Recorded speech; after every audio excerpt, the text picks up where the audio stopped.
प्रिय लिसनर्स, आज हिंदी व्याकरण के तीसरे वीडियो को लेकर हम आए हैं। आज हम लोगों का पाठ होगा हिंदी व्याकरण का एक महत्वपूर्ण पाठ, जिसका नाम होगा वाक्य, जिसे अंग्रेजी में सेंटेंस कहते हैं। लेकिन इस पाठ को पढ़ने के पहले हम लोग एक अच्छी सुभाषितानी, सुंदर वाक्य, संस्कृत में दिए गए वेदों से निकले हुए शब्द के समूह का ज्ञान ले लेते हैं। और हम आप लोगों से आग्रह करेंगे कि आप सभी विद्यार्थीगण सहित हम भी जो भी वीडियो देखें वे इसका अपने जीवन में अक्षरशः पालन करें, तो उन्हें बहुत जीवन में फायदे होंगे। तो ये वाक्य होगा विद्या ददाति विनयम। बहुत प्रसिद्ध वाक्य है जो हम सबके मनुष्य जीवन में सुनने को मिलता है, जिसका अर्थ होता है विद्या ददाति विनयम। इसका अर्थ होता है विद्या अर्थात विद्या ददाति यानी देती है, विनयम अर्थात होता है नम्रता। विद्या नम्रता देती है। ये संस्कृत के वेदों से लिए गए वाक्य हैं। इसे हमें क्या सीखनी चाहिए कि जब हमें ज्ञान बढ़े, हम ज्ञानी बने, विद्या लेकर के हम आगे के रास्ते पर चलें, तो हमें नम्र हो जानी चाहिए। समाज में हमें नम्र रूप से पेश आनी चाहिए। हमें झुककर रहने की आदत बनानी चाहिए। ये झुककर का मतलब किसी गलत के समक्ष नहीं, लेकिन किसी बात को सहने की क्षमता, नम्र रहने की क्षमता। कोई खराब बोला तो उसे समझाने का, कुछ गम सहने की का गुण होना चाहिए। अर्थात विद्या हम में यदि बढ़े तो हमें नम्र रहनी चाहिए।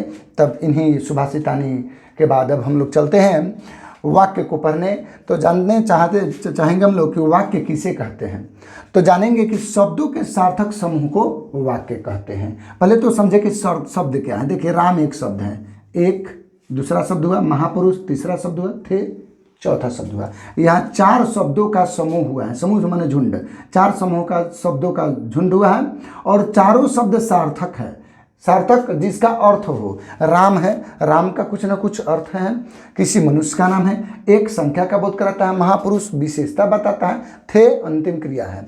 अर्थात शब्द के ये समूह हैं और ये सार्थक शब्द हैं। तो सार्थक समूह के सार्थक शब्दों के समूह को वाक्य कहते हैं। तो ये चारों के चारों सार्थक शब्द हैं और ये समूह में है और इसका कुछ ना कुछ अर्थ निकल रहा है पूरे का, तो इसे हम वाक्य कहेंगे। अब हम लोग को जानना चाहिए कि वाक्य कितने प्रकार के होते हैं। परीक्षा में पूछ देता है एकेडमिक एग्जाम्स में कि वाक्य के प्रकार कितने होते हैं। ऑप्शन 1, 2, 3, 4 हमें आंसर देना होगा। वाक्य के 3 प्रकार होते हैं। अब कौन कौन जानेंगे। वाक्य 3 प्रकार में पहला होता है सामान्य, या उसे ही कहते हैं साधारण वाक्य। सामान्य या साधारण वाक्य। तो हम लोग जानना चाहेंगे सामान्य वाक्य किसे कहते हैं।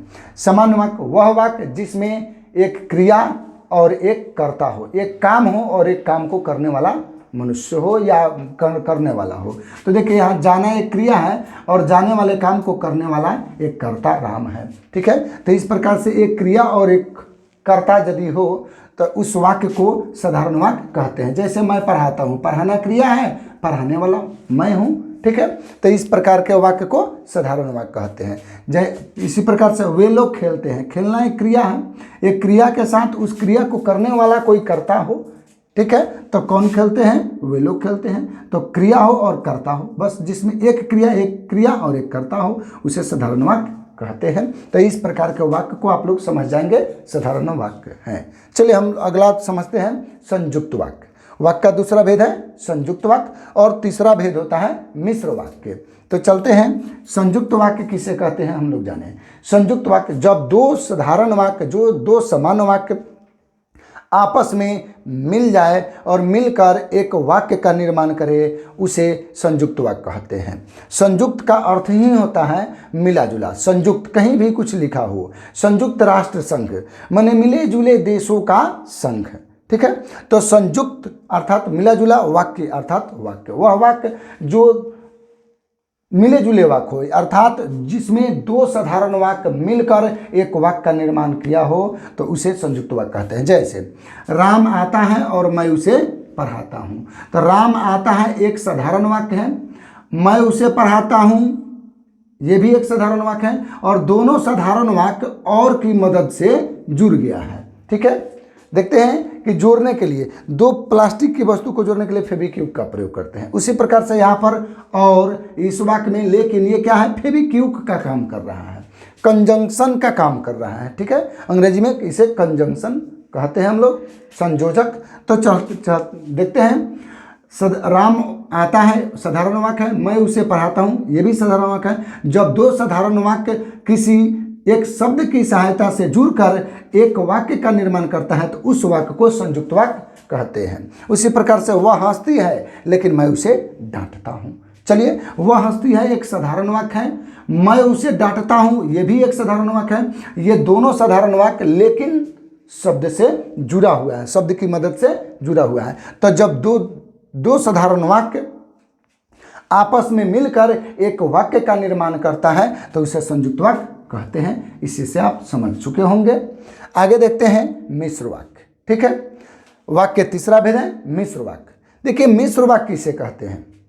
मिश्र वाक्य वह वाक्य जिसमें दो क्रियाएं होती है और एक क्रिया दूसरे क्रिया के होने पर निर्भर करती है। यानी एक क्रिया का होना दूसरे क्रिया के होने पर निर्भर करती है। जैसे में मैं आऊँगा तब तुम जाओगे, अर्थात यहाँ क्या हो रहा है, आपके जाने का काम किस बात पर निर्भर करता है? मेरे आने पर निर्भर करता है। अर्थात यदि मैं नहीं आऊँगा तब तक आप नहीं जाएंगे, अर्थात आपके जाने का काम मेरे आने पर निर्भर कर रहा है। तो यहाँ दो क्रिया है, जाना आना। ठीक है, तो जब एक क्रिया दूसरे क्रिया पर निर्भर करे तो उस प्रकार के वाक्य को मिश्र वाक्य कहते हैं। ठीक है, उसी प्रकार देखें, यदि तुम मेहनत करोगे तो सफल हो जाओगे, अर्थात इसका अर्थ होता है कि आप मेहनत करेंगे तो सफल होंगे, यदि नहीं करेंगे तो सफल नहीं होंगे। अर्थात हमारे सफल होने की क्रिया हमारे मेहनत करने पर निर्भर कर रही है। तो जब कोई क्रिया दूसरी क्रिया पर निर्भर करे तो इस प्रकार से बने वाक्य को मिश्र वाक्य कहते हैं। इसमें अन्य प्रकार के भी वाक्य हो सकते हैं कि यदि तुम यहाँ आओगे तो मैं तुम्हें मारूंगा। ठीक है, यानी तुम आओगे तभी मारूंगा, नहीं आओगे तो नहीं मारूंगा। ठीक है, इस प्रकार से मिश्र वाक्य हो सकते हैं। हमें आशा है कि आप सभी को वाक्य के तीनों प्रकार समझ में आ गया होगा, वाक्य अर्थ भी समझ में आ गया होगा।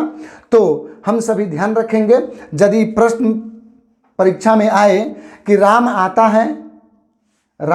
है और मैं जाता हूं, किस प्रकार का वाक्य है, तो हम लोग कहेंगे किस प्रकार का वाक्य होगा? संयुक्त वाक्य, क्योंकि राम आता है और मैं जाता हूं, और लगा हुआ है इसमें, तो ये संयुक्त वाक्य हुआ। लेकिन यहीं पर कहे राम आता है तब मैं जाता हूं, तो ये मिश्र वाक्य हो जाएगा। यानी राम आता है तब मैं जाता हूं, वह उसके मेरे जाने का काम किस पर निर्भर करता है? राम के आने पर, तो ये मिश्र हो गया, निर्भर करने लगा। वहीं कहे राम आता है और मैं जाता हूं, माने राम अपना आ रहा है, हम अपना जा रहे हैं। राम के आने से कोई मतलब नहीं है, कोई दूसरा कोई भी आता तो हम जाते। ठीक है, तो और से चाहे लेकिन से जुड़ा हो ना, तो वो संयुक्त वाक्य हुआ। ठीक है, और लेकिन जबकि परंतु से जुड़ा हो दो साधारण वाक्य तो संयुक्त वाक्य होगा। लेकिन जब तब तो जो यदि से बने हुए वाक्य, जैसे यदि तुम मेहनत करोगे तो सफल होगे, तो यदि तो तब जब यहाँ रहता, जब मैं आऊँगा तब तुम जाओगे, तो जब तब यदि तो ये सब होगा और खुद महसूस हो जाएगा कि ये क्रिया दूसरे क्रिया के होने पर निर्भर कर रही है, तो मिश्र वाक्य कहेंगे। इसी प्रकार से एक क्रिया और एक कर्ता हो तो इस साधारण वाक्य कहा जाएगा। हमें आशा है कि आप सभी विद्यार्थीगण को मेरी ये पढ़ाई समझ में आई होगी। भगवान माँ सरस्वती से हम आराधना करेंगे कि इसी प्रकार से हम आपको बताते रहें और आप सीखते रहें। और यदि किसी प्रकार की त्रुटि हो तो आप कमेंट करेंगे, लेकिन आपसे हम आशा करेंगे कि आप इस वीडियो को अपने दोस्त मित्र को पूर्ण रूप से भेजने का प्रयास करेंगे, जिससे कि आपके दोस्त मित्र भी इसे सीख करके एकेडमिक एग्जाम्स और कॉम्पिटिटिव एग्जाम्स में सफल होवें। मेरी माँ सरस्वती से यही कामना होगी। जय हिंद, जय भारत।